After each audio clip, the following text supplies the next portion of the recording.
Thank you, Mr. President. Dear ministers, dear colleagues, Belgium is indeed the land of surrealism. This morning we learned in the media that the Belgian army is incapable of fighting some extremist soldiers having radical Islamist beliefs, existing within its own ranks and who cannot be dismissed by lack of legal means.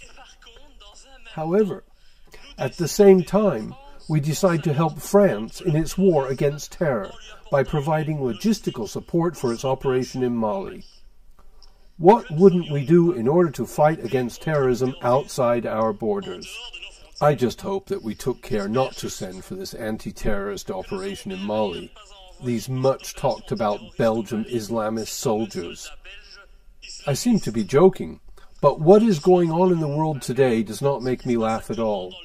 It doesn't make me laugh, because without any doubt, the leaders of our Western countries are taking the people for imbeciles, with the help and support of the media, which are nothing more than today than an organ of propaganda of the ruling powers. Around the world, military actions and regimes destabilization are becoming more and more frequent. Preventive war has become the rule. And today, in the name of democracy and the fight against terrorism, our states grant themselves the right to violate the sovereignty of independent countries and to overthrow legitimate leaders. There has been in Iraq and Afghanistan the wars of the American lie. And later came Tunisia, Egypt, Libya, where, thanks to your decisions, our country has been first in line to participate in crimes against humanity, in each case to overthrow progressive and moderate regimes and to replace them by Islamist regimes. And, isn't it weird? Their first will was to impose Sharia law. This is exactly what is currently happening in Syria, where Belgium is shamefully funding the arming of the Islamist rebels, who are trying to overthrow Bashar al-Assad. Thus, in the midst of economic crisis, as more and more Belgians can no longer house themselves, feed, heat, and cure themselves. Yeah, and I can hear what a filthy populist I am. Well, the Minister of Foreign Affairs decided to offer the Syrian rebels 9 million euros. Of course, they'll try to make us believe that this money will be used for humanitarian purposes. One more lie. And as you can see, for months, our country is only participating to put in place Islamic regimes in North Africa and the Middle East. So when they come and pretend to go to war in order to fight against terrorism in Mali, well, I feel like I should laugh. It's false. Under the appearance of good actions, we only intervene to defend financial interest. In a complete neo-colonialist mindset, it's a real nonsense. To go to help France and Mali in the name of the fight against Islamic terrorism, when at the same time we support it in Syria, the overthrow of Bashar al-Assad by Islamist rebels, who want to impose Sharia law as was done in Tunisia and in Libya. It is about time to stop lying to us and treating people like imbeciles. The time has come to tell the truth. Arming the Islamist rebels, as Westerners have in the past, armed bin Laden, that friend of the Americans, before they turned against him. Well, the Western countries are taking the opportunity to place military bases in the newly conquered countries while favoring domestic companies. Everything is therefore strategic.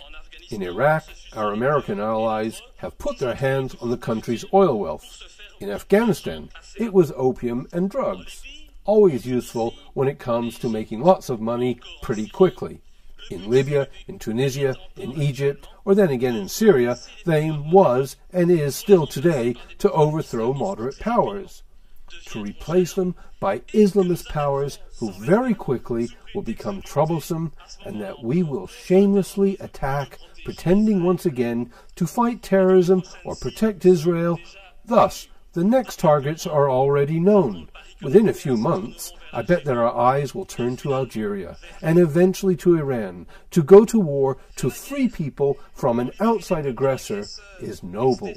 But to go to war to defend the interests of the USA, to go to war to defend the interests of big companies such as Arriva, go to war to put our hands on gold mines, has nothing noble at all about it, and it reveals our countries to be attackers and thugs. No one dares to speak. But I will not shut up, and if my battle makes me look like an enemy of this system who flaunts the human rights in the name of financial, geostrategic, and neo-colonialist interests, so be it. Flaunting and exposing this regime is a duty, and makes me proud, and honestly, I apologize for my low-class speech. But F you all, the so-called do-gooders, both left and right-wingers, or from the center, who are today licking the boots of our corrupted powers, and who will be pleased to ridicule me. F you all, leaders who are playing with your bombs as kids go do in the playground.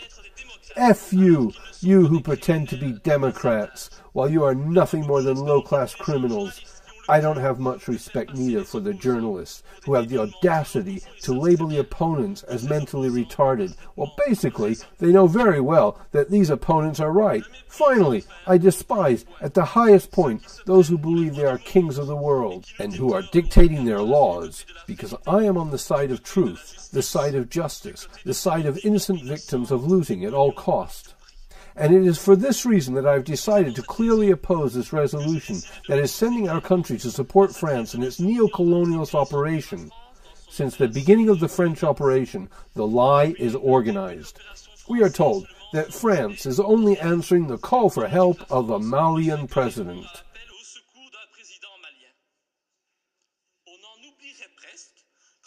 We almost forgot that this president has no legitimacy, that he was put in place to ensure the transition following the coup of March 2012. Who supported this coup d'etat? Who started it? For who is this president of transition actually working? This is the first lie. The French president, François Hollande, dares to pretend to wage this war to fight against the jihadists who threaten, do you realize, who threaten the French and European territory? But what an ugly lie, by taking this official argument, while taking the opportunity to frighten the population, increasing the terror alert level, implementing the Vigipirate plan.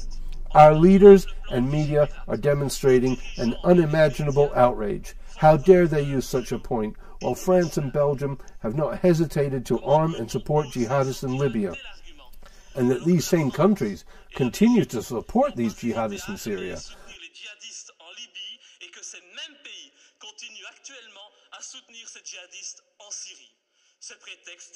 This pretext hides strategic and economic purposes. Our countries are no longer fearing inconsistency because everything is done to hide it, but the inconsistency is well present. It is not tomorrow that you'll see a Malian citizen commit an act of terrorism in Europe. No, unless we suddenly create one, so we can justify this military operation.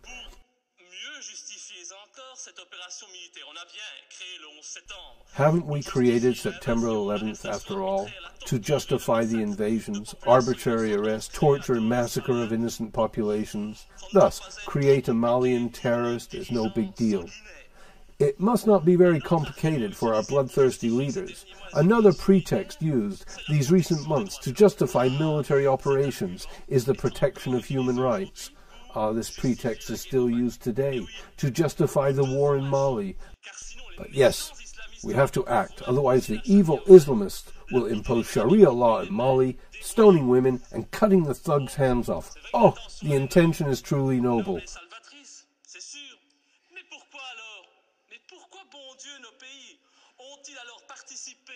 Noble and salutary for sure.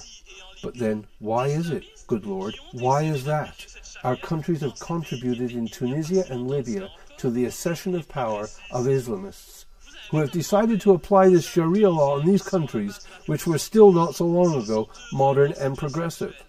I invite you to ask the young Tunisians who have launched the revolution in Tunisia if they are happy with their current situation. This is all hypocrisy. The purpose of this war in Mali is very clear, and since no one talks about it, I will. The purpose is to fight against China and allow our American ally to maintain its presence in Africa and the Middle East. This is what guides these neo-colonialist operations, and you will see when the military operation will be over, France will, of course, keep its military bases in Mali.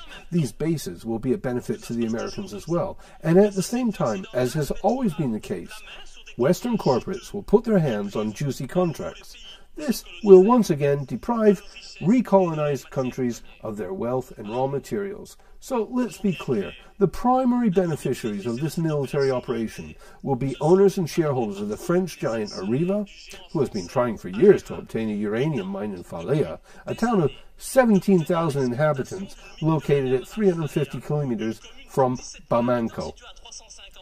And I don't know why, but my little finger is telling me that it won't take long before Areva will eventually exploit that mine. I don't know. It's an impression I have. It is therefore out of the question that I would take part in this mining colonialism, this modern times colonialism. And for those who doubt about my arguments, I sincerely invite them to learn about the wealth of Mali. Mali is a major producer of gold, but recently it has been designated, as being a country that offers a world-class environment for the exploitation of uranium. How strange. One step closer to a war against Iran. It is obvious. For all these reasons, and in order to not fall into the traps of lies that are tending us, I've decided not to give my support to that intervention in Mali.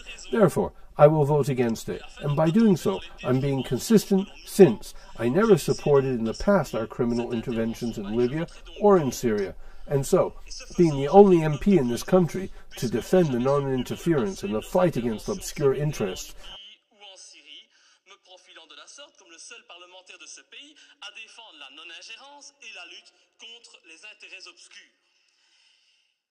I really think it is about time to put an end to our participation to the UN or NATO and get out of the EU if Europe, instead of providing peace, becomes a weapon of attack and destabilization of sovereign countries, submissive to financial rather than human interests.